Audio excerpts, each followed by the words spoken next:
Welcome to another episode of Left Off the Map, and today the first episode is all about simplicity. You can have this for mid-morning on a Sunday, sort of brunch type dish, or it could be a dessert any time in the week.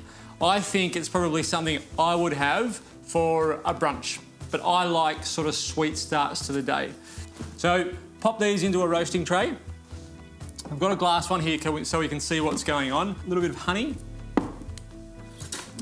I probably only need a drizzle of this. So maybe 2 tablespoons of honey drizzled over the top of my grapes. Because the grapes themselves are going to drop a little bit of moisture as we start to roast them. So 2 tablespoons.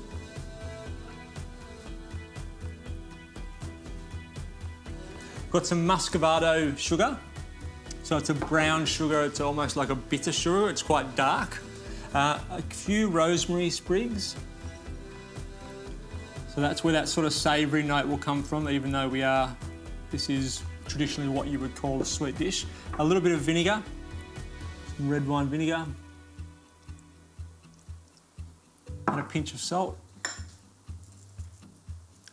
And we're going to pop that into the oven and roast it until our grapes probably have halved in size. So for about 30 minutes. They'll drop, like I said, they'll drop a fair bit of moisture. And we actually want to create a bit of a dressing in our roasting tray because we're going to use that to drizzle over the top of our dish. All right, so we'll pop that in the oven. Oven on.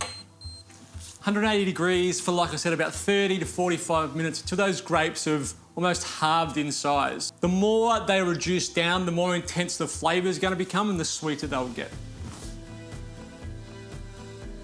Now, once that's got up to temperature, about 15 minutes in, I'm going to take some walnuts. I've got probably half a cup of walnuts here. Throw them in on top, give them a little toss through and let them bake for about half an hour as well.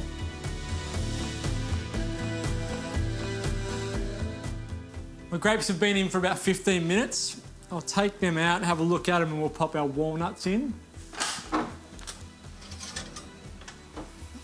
So we've just started to get a bit of heat in there. You can see around the outsides that the grapes are starting to leach out some of their colour, which is great. So I'll pop in some of these walnuts on top, toast them as well. Give everything a stir around. So we'll candy those walnuts up a little bit. Give them a little bit of extra crunch. All right, so they'll go back in now for about half an hour. While that's happening, I can start preparing my sourdough.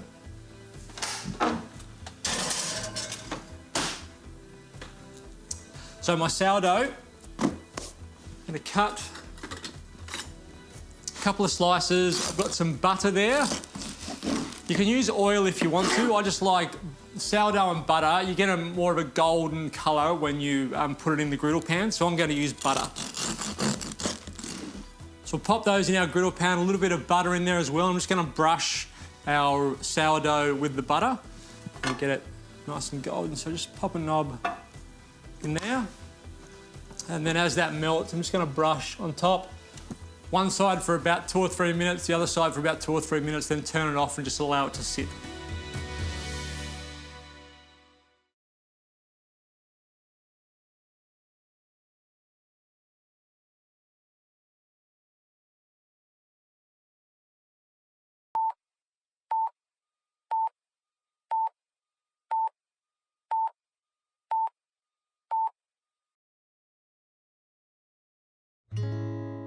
I've taken my grapes out of the oven and allowed them to sit for a little while. I don't want to put it on the ricotta when it's just out of the oven. So this has been sitting for about 10 minutes, just allow it to cool slightly. And I can get the rest of the dish. So I've got my sourdough, which has been cooked in butter, my ricotta, which is going to give it a nice creaminess and help carry some of the flavour. So my ricotta popped on my toast, just spread it out.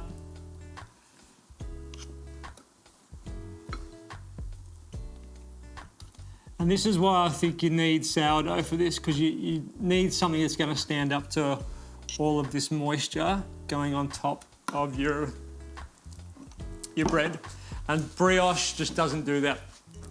It won't be able to withstand all of that. So pop on my grapes and my walnuts.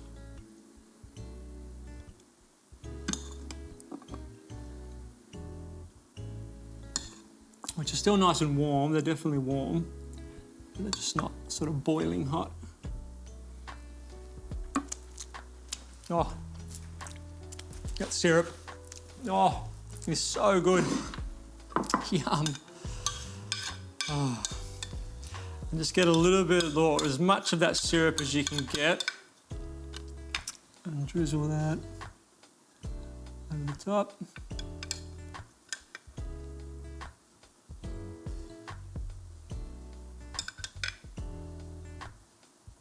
You can make a big amount of this, put it in a container, pop it in the fridge, and then just reheat it, just loosen things up, and you can put it on top of ice cream. You can have it with some yogurt and some muesli. It's completely up to you. It's as versatile as you want it to be. It's not overly sweet. It has a nice sort of deep sweetness like dried fruit does, but it's also, once it's cooled down a little bit, it's actually quite refreshing. So something like that, like I said, on top of ice cream, just sort of takes it to the next level. So there, we've got ricotta, roasted grapes and walnuts.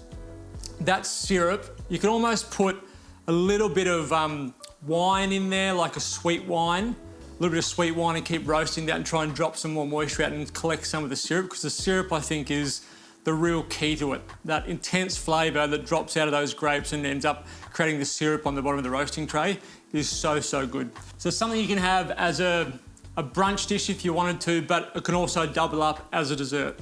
So now we'll go and join Henrik Terry, who's in Hobart, looking at Macq 1's Story Bar.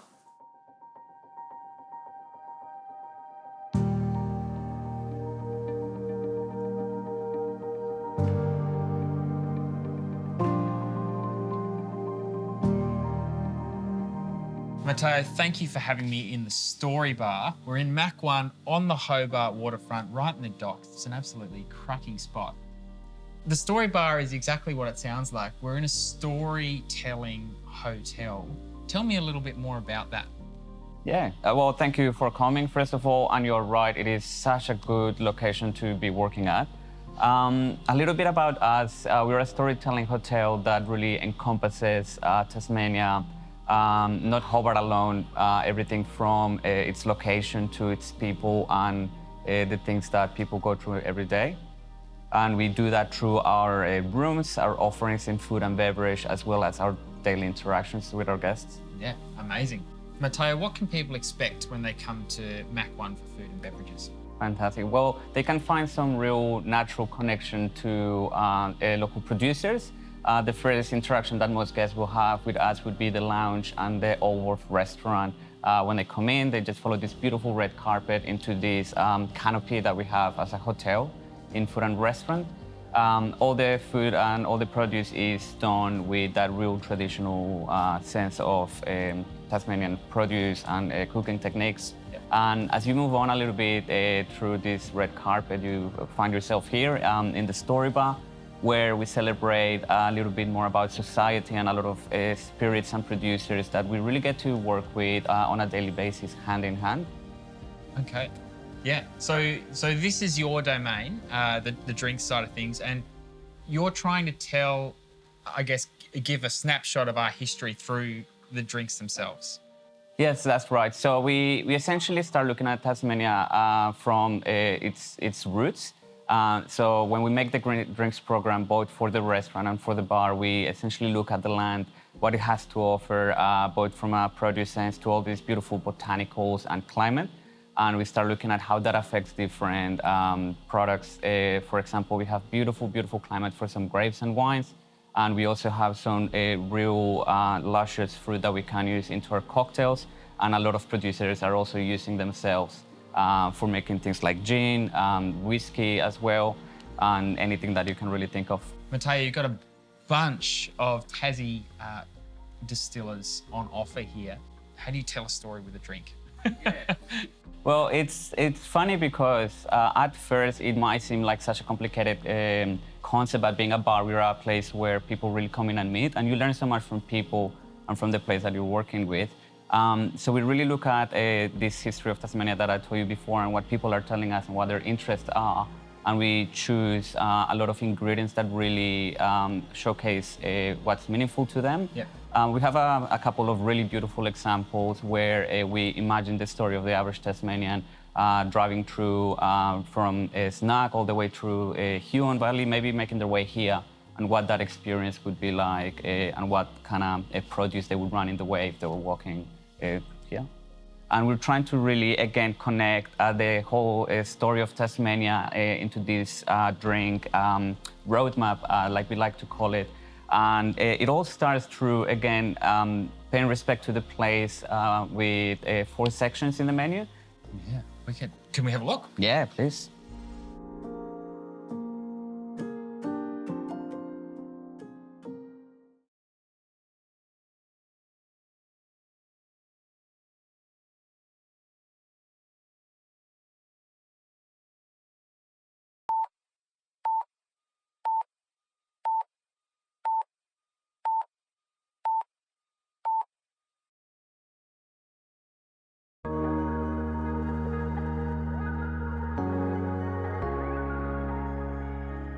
Definitely need to try one of your cocktails. Have you got anything you'd recommend? Oh, I've got, I think, just the right ones for you that really connect to this sense of provenance that we've been speaking about. Just to start off, I would probably like to introduce you to our East Coast Martini. That is all inspired about the beautiful, beautiful landscape that is the Tasmanian East Coast. Introduces a lot of minerality and showcases products that have been sourced from the East Coast, as well as Saltbush that we have also sourced from there. And from there, I would also like to really show you something a little bit different, that is the Sleeping Beauty. If you've had the chance to visit the Huon Valley, that's how a lot of people know the mountain range. So we celebrate a lot of those apples, a lot of that experience of going through there, that calmness through a selection of ingredients, but that natural, rugged beauty of Tasmania. Magnificent. Well, I'll leave you to do your handiwork.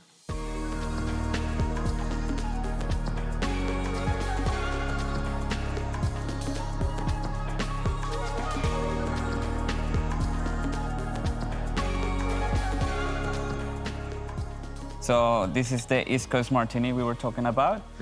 We have a little bit of vodka from the East Coast, as well as some East Coast gin and a Saltbush vermouth that we make ourselves. We forage for Saltbush, we mix it with a blend of wines that we usually let oxidize to reduce wastage. Wow. And we finalize it with Kunzia bitters that we also make and forage for ourselves. And we've also got the Sleeping Beauty, again, all about that beautiful ruggedness of Tasmania, and the Sleeping Beauty mountain range in the Huon Valley. Yes, this is almost as beautiful as the mountain range, but so basically it's effectively all Tasmania in a glass. And that is really what we're trying to do. We have some Tasmanian gum that we've collected ourselves, fresh Huon Valley apples. Really trying to put into a glass the best experience that we enjoy from Tasmania. It's awesome, Matteo. It's so cool to see someone so passionate about Tassie and you know, telling the story through spirits and drinks. So thank you very much for your time, and I'd say thanks for coming. Bottoms up. Yeah, Cheers.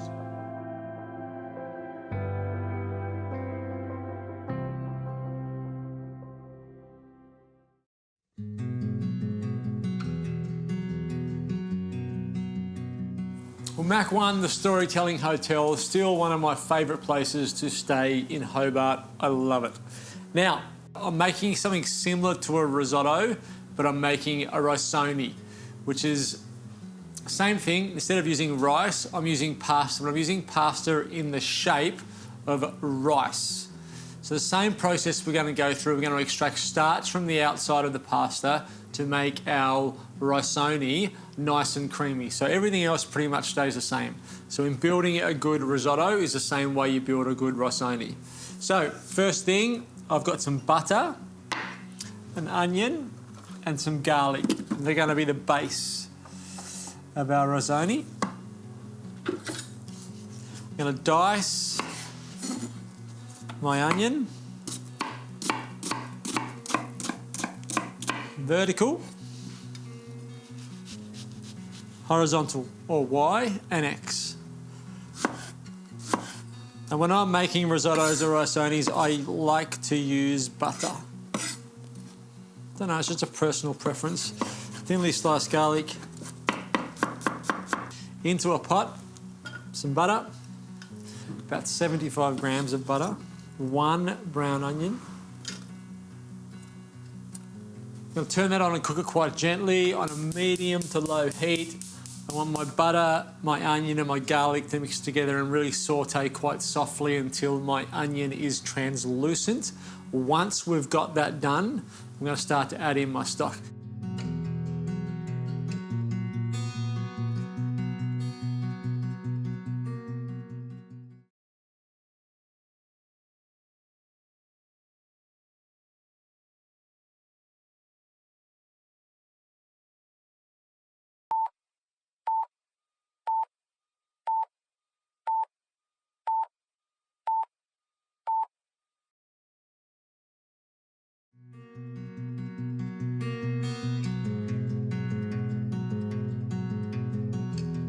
I've just added my third and probably last amount of stock to our risoni.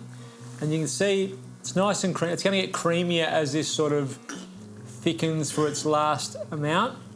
But now we want to add the lemon component. So there's two parts to that. There's the lemon zest and the lemon juice. So zest it first. Life's a lot easier when you take the zest off before you juice. So we want the juice of 1 lemon, and then we'll go the zest of 1 lemon. Mix that in.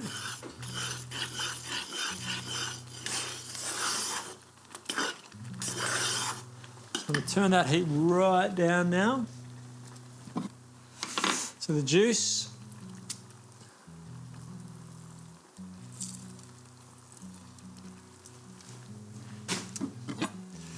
We want the whole lemon.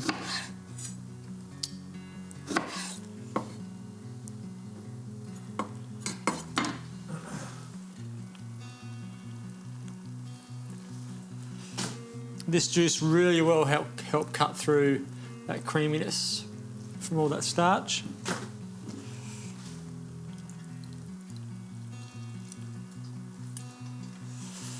All right, so at this stage, give it another stir.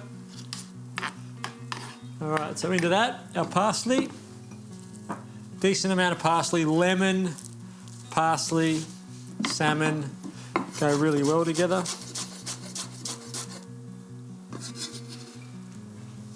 Pop that in. Throw that in. That's going to stay nice and green in there for a little while. So we're getting very close to being able to plate up. So we still get all that vibrant green. So our salmon, we have our hot smoked. Now our hot smoked is going to take on a completely different texture when we add it to our cold smoked. Our cold smoked is going to be nice and light and delicate because it's not cooked. It's been lightly smoked, cold smoked, rather than hot smoked, where the fish itself, it's been cooked. Our cold smoke.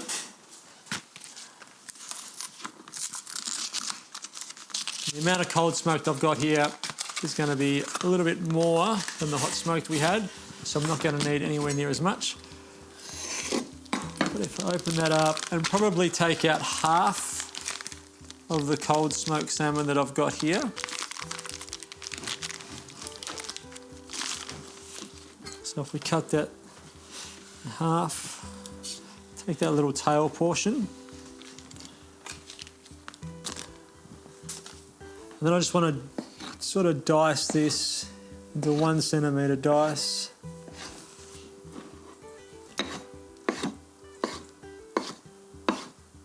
Like I said, this will have a completely different texture because it's uncooked at the moment.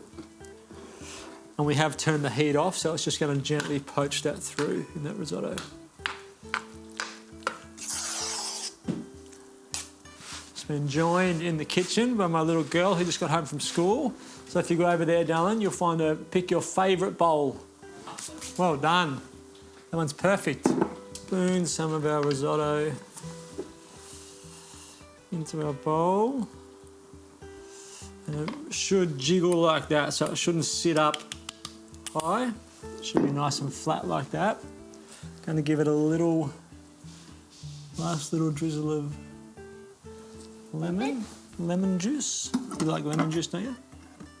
Sour. You don't? It's good with stuff like this, though, I reckon. I reckon it goes really well with stuff like this. A little drizzle of olive oil on top. And that's my risoni, which I think is better than a risotto. Pinch of salt, cracked pepper.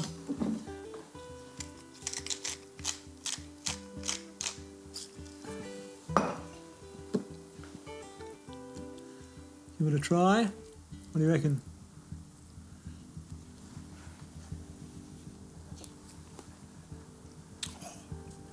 It's pretty yummy. All right, there we go. Beautiful risotto. Bowl perfectly picked by Charlie. Well done, darling. I think it's better than risotto. I think risoni, I think I called it risotto just then. I think risoni is better than risotto. I think the smoothness in the grain itself makes for a better mouthfeel and a better tasting dish.